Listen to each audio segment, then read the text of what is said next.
का हो तू कौनो लड़की होगी एक पेश गाड़ी हो का तोके लौकत ना है का?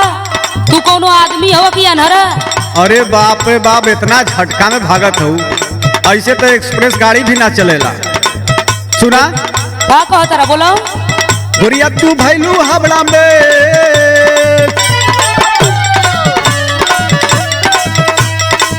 गुरिया तू भैलू हबड़ा में पकड़ के चढ़ जाएगा।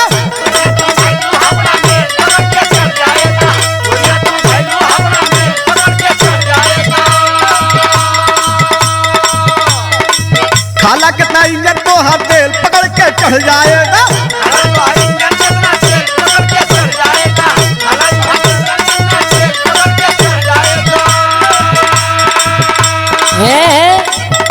आदमी ना हुआ एकदम उल्लुए हुआ का?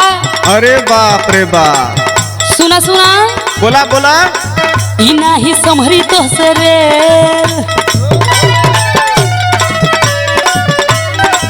इना ही संभरी तो से रेल धरे में धक्का खैबा।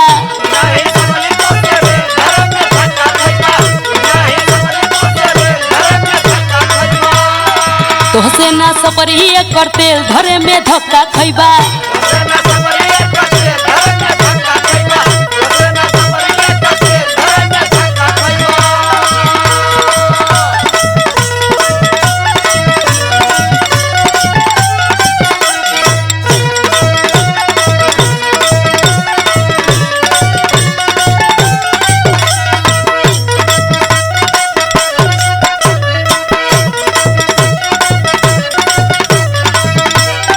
तोके सब धक्का खात लौकला।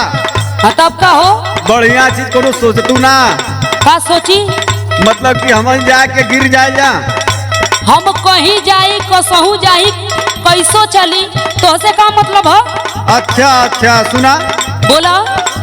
फरहर मरद बानी हटम ना पीछे हमरे आवेला एकर चयन भी खींचे। अच्छा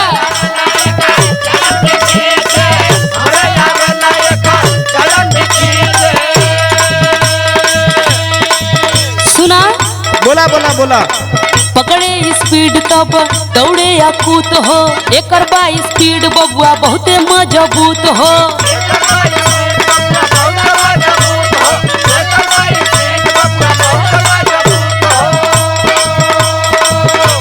अच्छा अच्छा मतलब हम तोके पागल समझ में आवत है। सुना बोला। माता जी ने करा हमार फेल माता जी ने करा हमार फेल पकड़ के चढ़ जाएगा।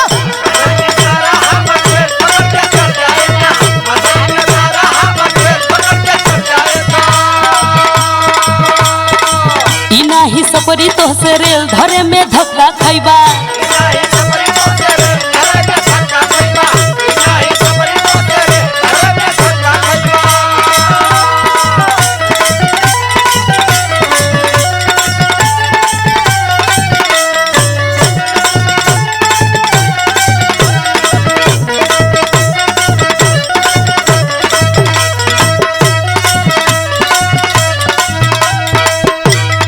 देखा बोला। ऐसन तैसन रेल मत बुझा बुझला। अरे बाप रे बाप। हाँ हमरे फेरा में मत पड़ा। अच्छा मालूम पड़ा था कि हम देखल ना हाई रेल कबो। अरे सुना सुना। अरे बाप रे बाप। बोला बोला। धरी रफ्तार जब हिले तू लगब मारी ब्रेक जब हच से हचकब।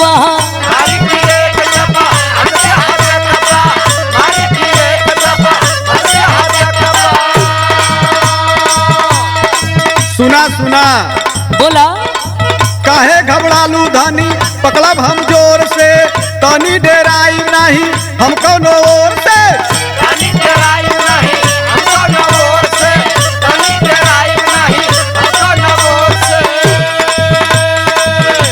अरे सुना सुना। हाँ हाँ बुझत बानी। धरी ना तोहसे तालू में धरी ना तोहसे तालू में घरे में धक्का खैबा।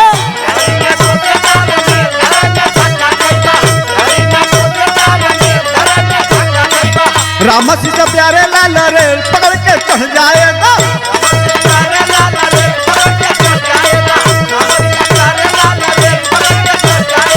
तोहसे ना सपरी एकर तेल धरे में धक्का खैबा। राम सीता प्यारे लाल रेल पकड़ के चढ़ जाएगा। तोहसे ना सपरी एकर तेल धरे में धक्का खैबा। राम सीता प्यारे लाल रेल पकड़ के चढ़ जाएगा। अरे जाए अपन काम करो। अरे चढ़े देबू को भगबू।